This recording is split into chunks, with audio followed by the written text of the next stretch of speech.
Have you ever wondered why strangers tell you their life stories within minutes of meeting you, without you even asking? Or why do animals, babies, or even the most closed-off people seem to soften around you as if your presence disarms them? Here's a secret most people don't realize.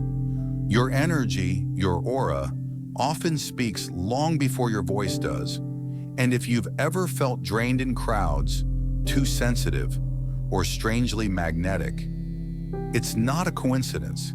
It's a sign your aura might be far more powerful than you've been told. For over 2,600 years, Buddhist masters have spoken of a subtle field of energy called the radiant heart mind. Science now calls it the bioelectromagnetic field. Different names, same truth. Your inner state isn't private. It resonates outward, affecting how people feel and respond, and even what reality reflects to you. And yet, most of us were never taught how to recognize or work with this energy. Today, I'll share 7 unmistakable signs your aura is stronger than you realize.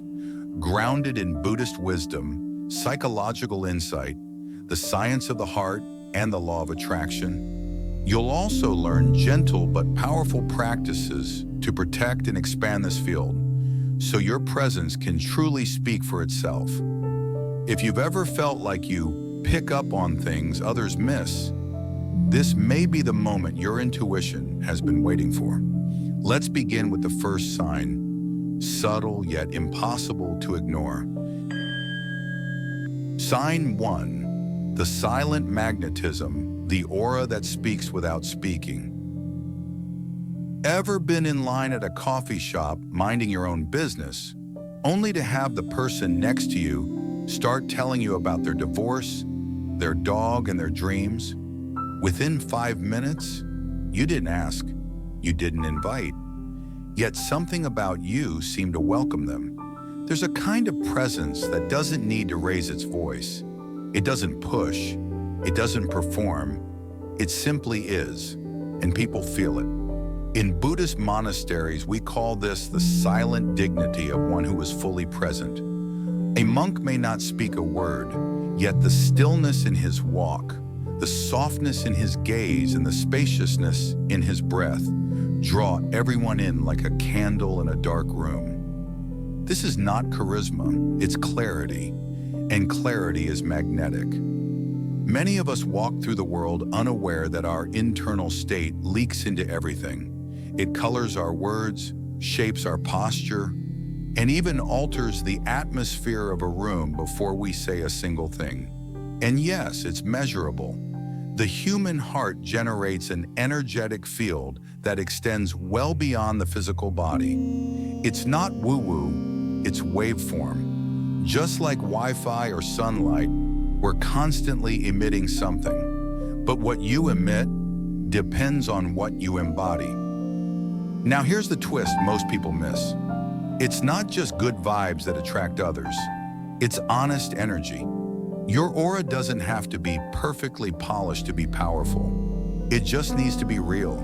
When people feel safe near you, emotionally, spiritually, it's because your presence doesn't judge.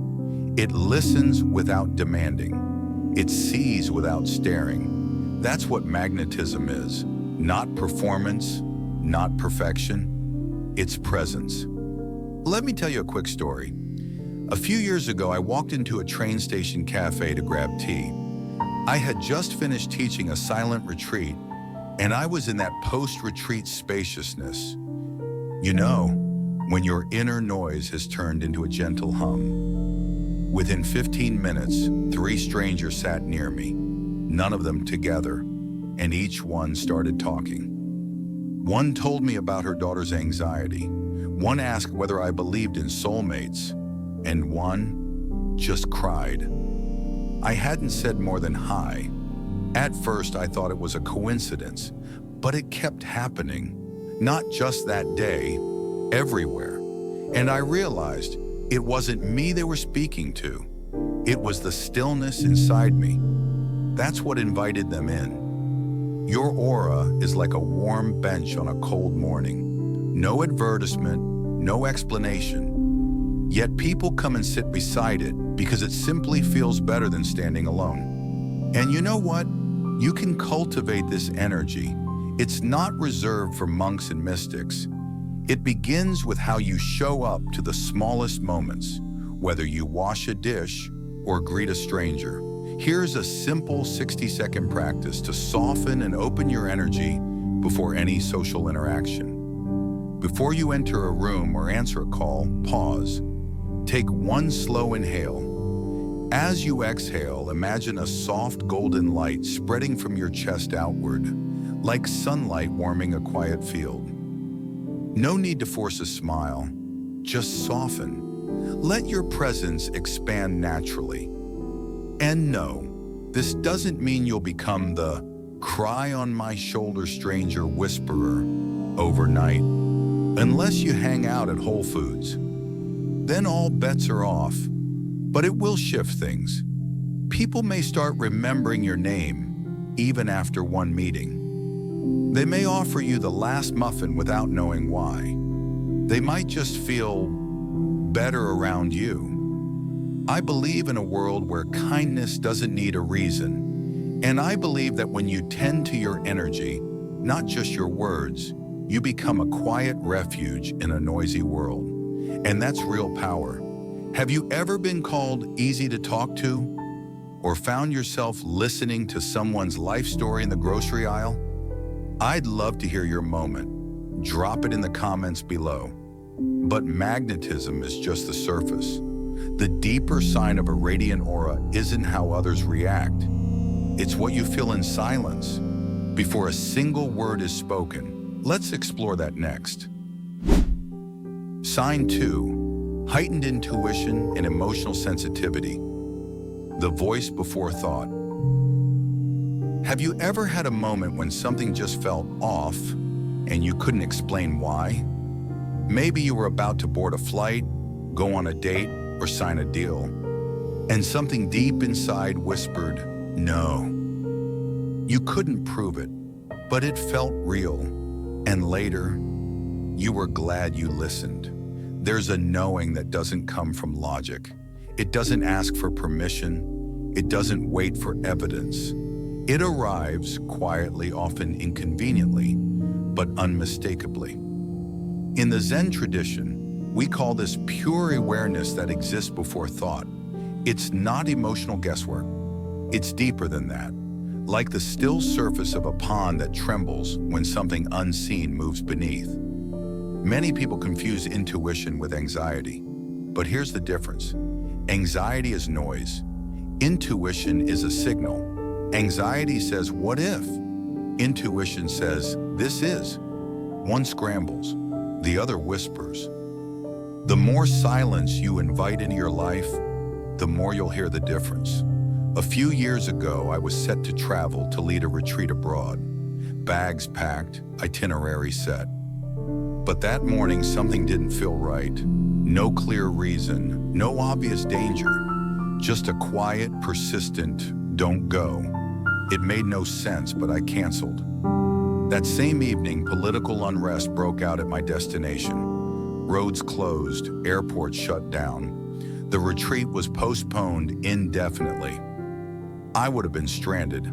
That experience taught me something life-changing. Intuition isn't just helpful, it's sacred. Here's the part that surprised me most. The more I meditated, not to get answers, but just to listen, the stronger my intuition became. Not louder, clearer. It was like tuning an old radio until the static faded, and suddenly, the message was there.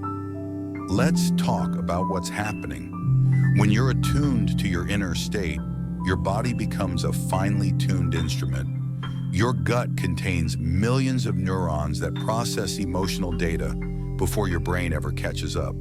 That tight stomach, that sudden sense of calm. They're not random, they're messages. And here's the subtle magic.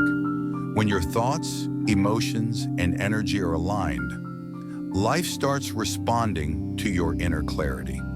You meet the right person at the right time.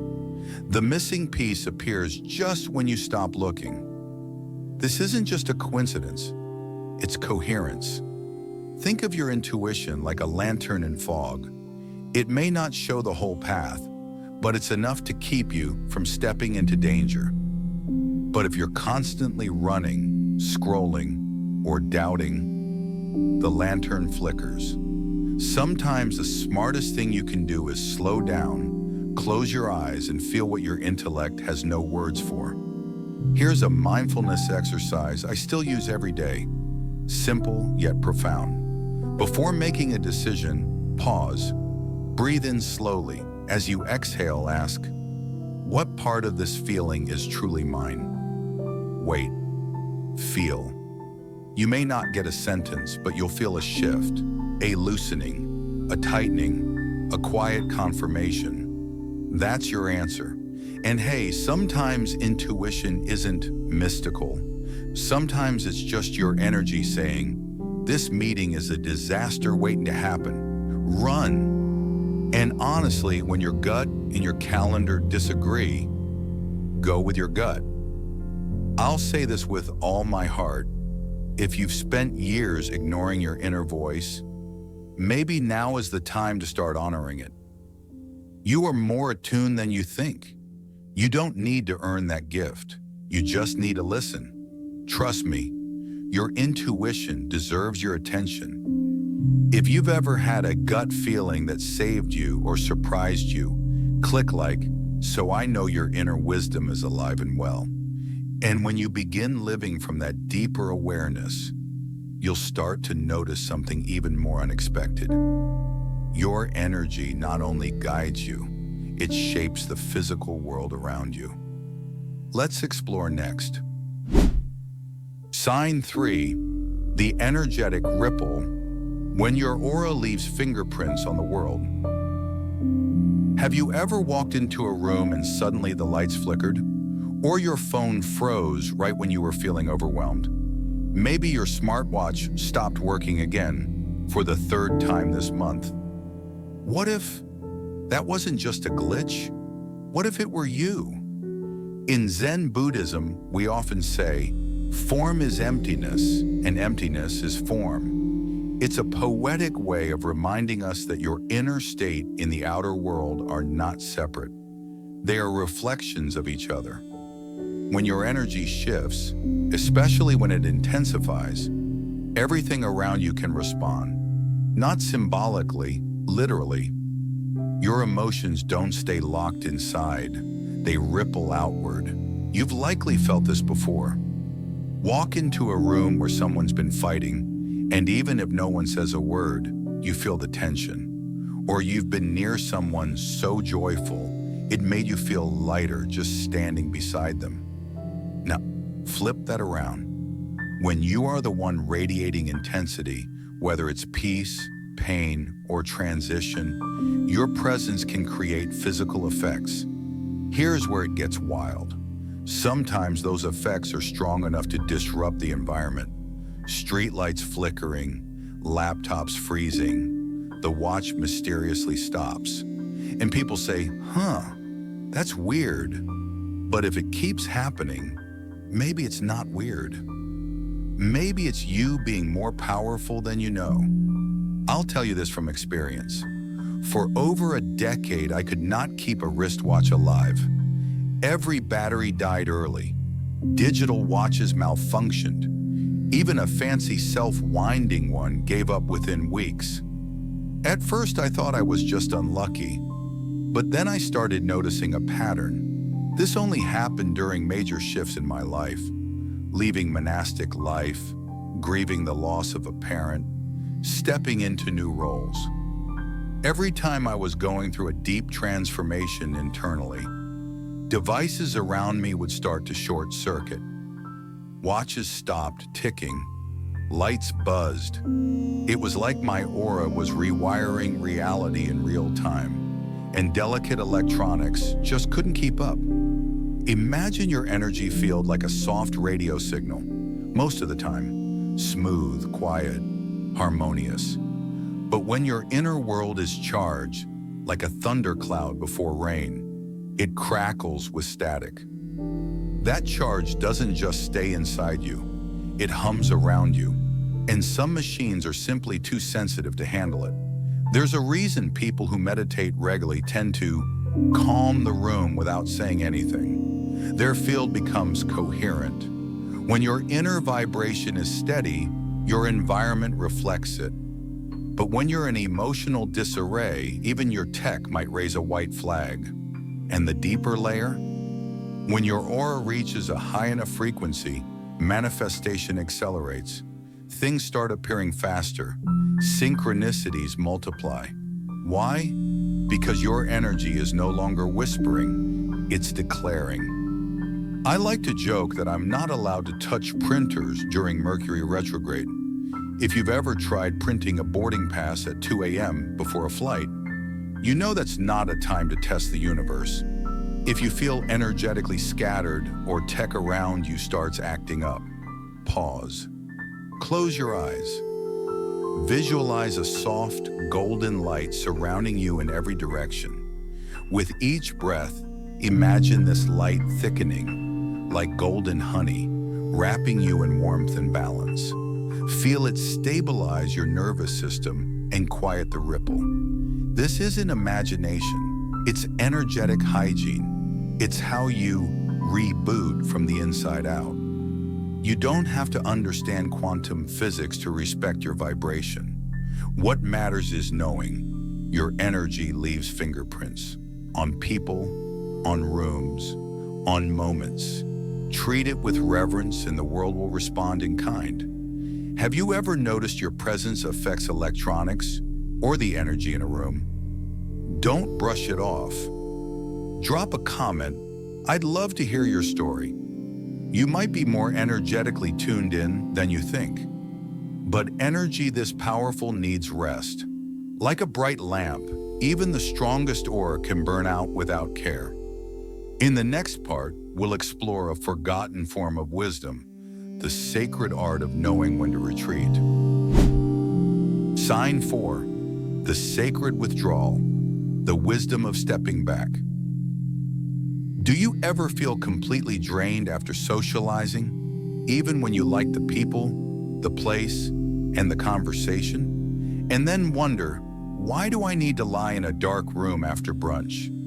If so, don't worry, you're not broken, you're energetically wise. In Buddhist tradition, there's an ancient and often misunderstood practice called retreat, not as an escape, but as we return to the center, to stillness, to clarity. We call it the noble silence, not because it shuts the world out, but because it lets the soul speak without interruption. Withdrawal is not weakness, it's energetic wisdom, and it's a sign your aura is working overtime, reading rooms, absorbing frequencies, holding space for others, whether you realize it or not. Here's the part most people don't realize. If you have a strong aura, you don't just feel your own emotions. You pick up everyone else's too. Like a sponge in a storm, you absorb it all, even when you're smiling. And that can feel like a hangover without the alcohol. Let's break it down a little further. From a psychological lens, we often label this as introversion. But for many, it's not about being shy or antisocial. It's about energetic boundaries. The brain's mirror neurons are constantly reflecting the emotions of others.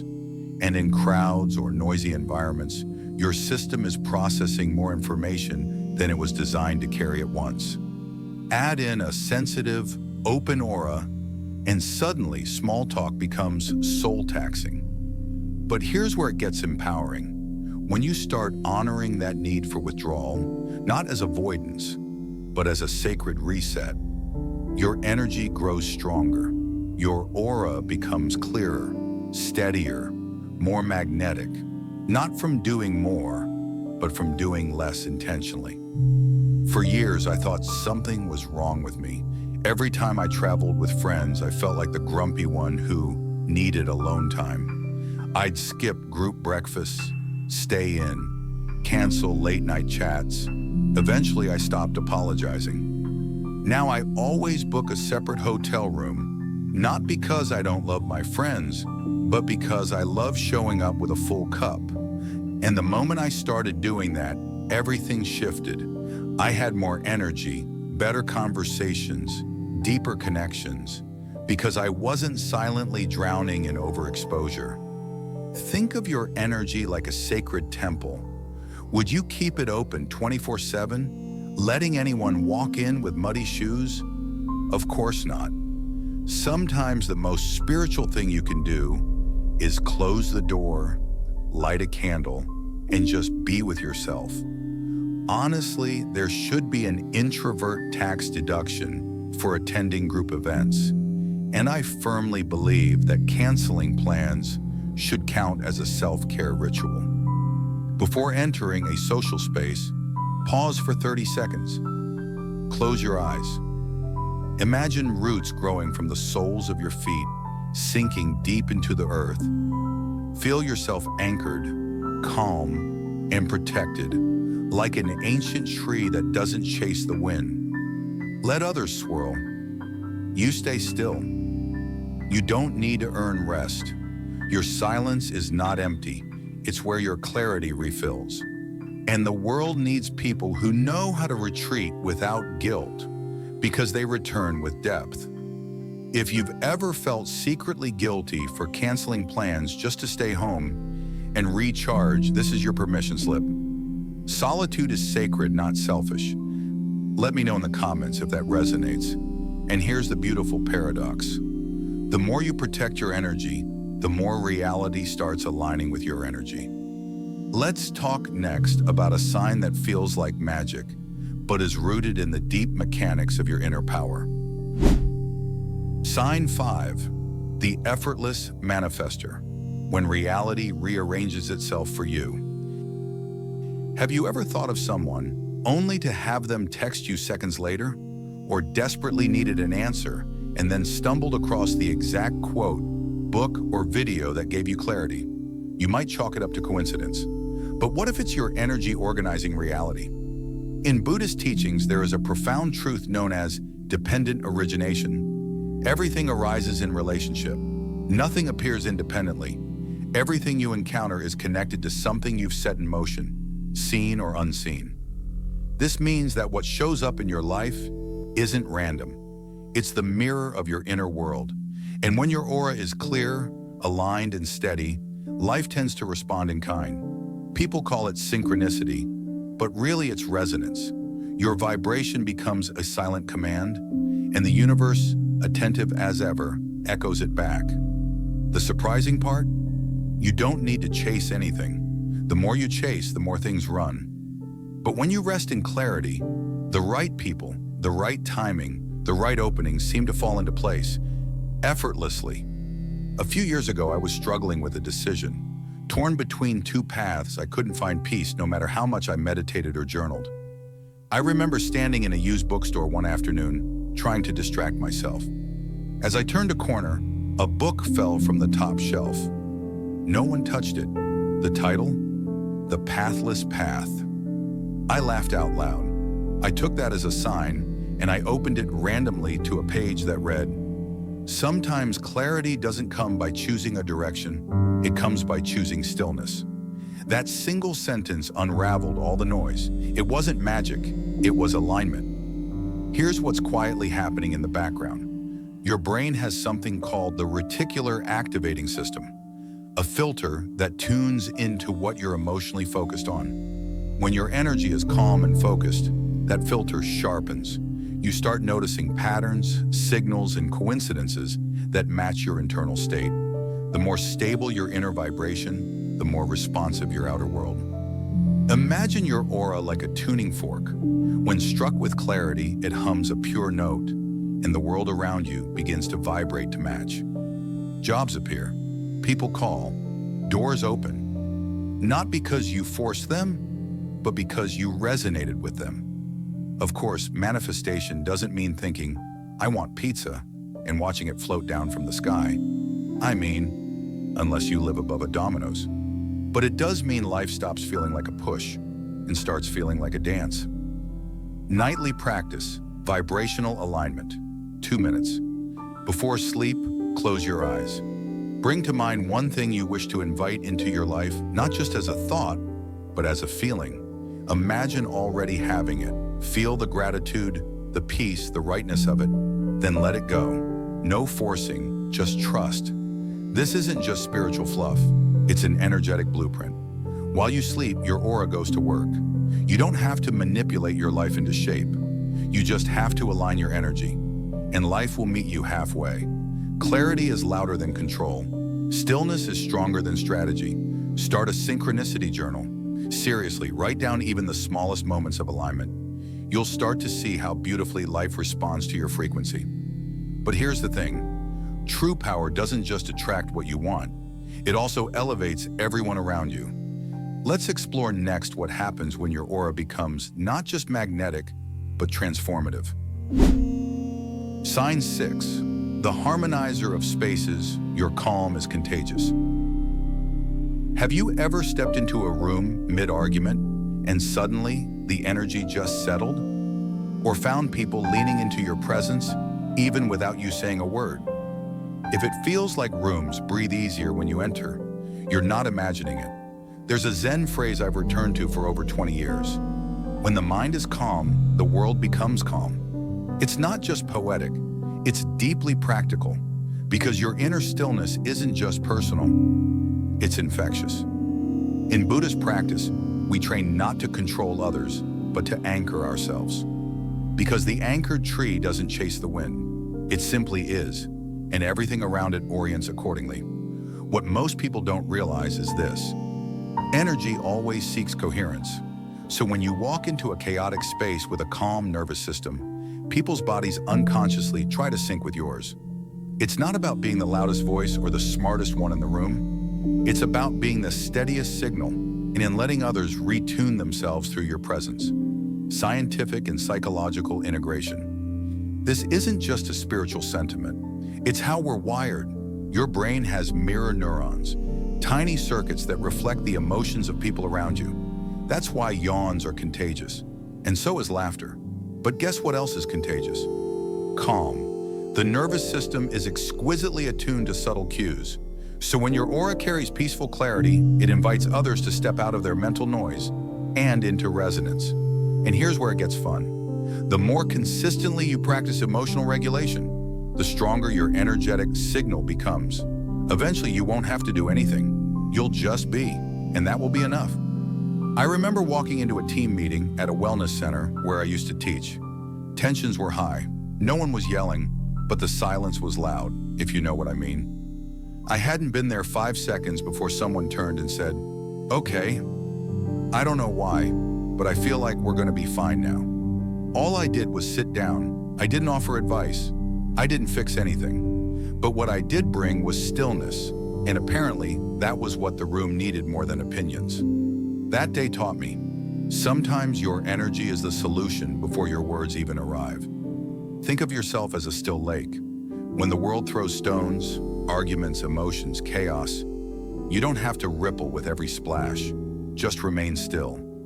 Let others see their reflection in your calm. That is healing. Let's be honest.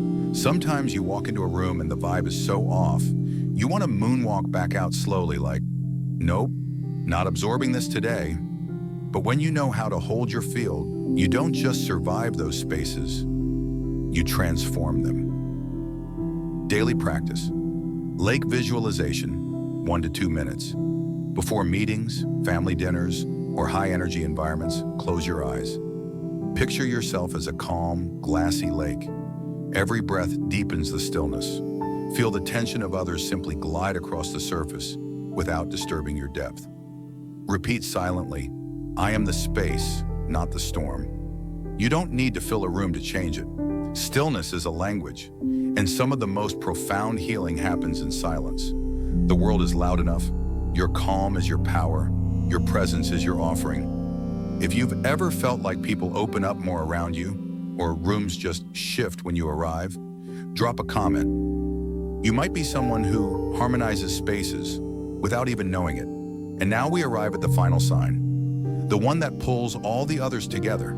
Because when your aura is strong, clear, and at peace, something extraordinary begins to rise to the surface. The quiet, glowing joy of simply being yourself. Let's talk about that next. Sign 7. The joyful aliveness. When joy arrives without a reason. Have you ever had one of those mornings where nothing spectacular happened, but you still felt good? Like your heart was smiling, your shoulders were light, and even the slow traffic couldn't mess with your mood? And then, just when you weren't trying, your day unfolded beautifully. What if that joy wasn't random? What if it was a signal that your aura is in deep alignment? In Buddhist practice, we are taught, joy is not the reward, it is the path itself. Or in simpler terms, don't wait for joy, walk in it. There's a kind of joy that doesn't depend on external conditions, not the "I got promoted" kind, but the still joy that wells up from inside, often when you least expect it. This kind of joy is sacred. It's not naive, it's wise. Because in Zen, we understand, when the heart is truly present, joy arises naturally. The surprising part? Joy isn't the result of good things happening. Joy is often the cause. It amplifies your energy, sharpens your attention, and draws in more of what matches your vibration. In other words, joy makes you magnetic. From a neuroscience perspective, this makes sense. When you feel joy, your brain releases dopamine and oxytocin, neurochemicals that enhance focus, creativity, and connection. In this state, you're more likely to enter flow, where actions feel effortless and outcomes align. Psychologically, joy quiets the inner critic. It shifts the brain from survival mode to expansion, from what could go wrong to what feels right. And energetically, it opens your aura like a blooming flower, drawing in everything from opportunities to synchronicities without you needing to force a thing. I remember one day when I was feeling overwhelmed, so I did something simple. I put away my phone and went for a walk in the woods near my home. No music, no destination, just breath and trees. Somewhere along the trail, a strange lightness came over me. I wasn't thinking about my to-do list. I wasn't waiting for a breakthrough. I just felt alive and peaceful and full. When I got home, I had a message waiting, an invitation to speak at a retreat I'd secretly been dreaming of. No chasing, no pitching, just walking, breathing, and letting joy rise. That moment changed how I see joy forever. It's not a treat, it's a frequency. And when you're in it, the world notices. Your aura, when joyful, is like sunlight through a window. It doesn't knock, it doesn't push. It simply fills the space and warms everything it touches. Honestly, some days my joy practice is just drinking tea in silence and pretending I'm a wise forest hermit. 10 out of 10 would recommend. Bonus points if you wear socks with holes and call it minimalism. Daily practice. Gratitude ignition, 1 to 2 minutes. Each morning, pause and scan your body for 3 micro moments of joy. Not thoughts, sensations. Maybe the warmth of your cup, the stretch of your shoulders, the way the sunlight hits the floor. Breathe into them. Let them expand. You're not trying to be happy. You're simply letting joy be noticed. This subtle shift trains your energy to rest in aliveness, and that changes everything. I believe we've been taught to chase joy, when really joy has been chasing us. We just move too fast to feel it. But when your aura slows down, when your mind is clear and your body is present, joy shows up like an old friend. No fanfare, no fireworks, just the truth. If joy ever sneaks up on you when nothing seems to be going right, welcome it like a wise teacher. That's your aura, peeking through. Leave a comment if you've ever had a joy for no reason moment. I'd love to hear it. You're not imagining it. You are different. And the quiet power you carry, the energy that softens rooms, invites trust, senses truth, and sparks synchronicity. That's your aura at work. We've walked through 7 subtle signs of a truly radiant field. The silent magnetism that draws others in. The deep intuition that knows before words arise. The ripple that affects the world around you. The sacred withdrawal that protects your frequency. The effortless manifestations that arrive when you stop chasing. The calming presence that harmonizes chaos. And the joyful aliveness that needs no reason, yet transforms everything. If even one of these felt familiar, it's not a coincidence. It's a calling to stop shrinking from your natural light and start honoring it. So here's your gentle invitation. Which of these signs have you experienced recently? And which one surprised you the most? Drop it in the comments. I'd love to witness your story. And if someone in your life quietly radiates something special, share this with them. Sometimes the most powerful people don't realize it until someone sees them. If this video lit something within you, stay close. Subscribe so we can keep walking this path of awareness and light together. Remember, your aura is your presence made visible. Let it speak your truth, even when you're silent.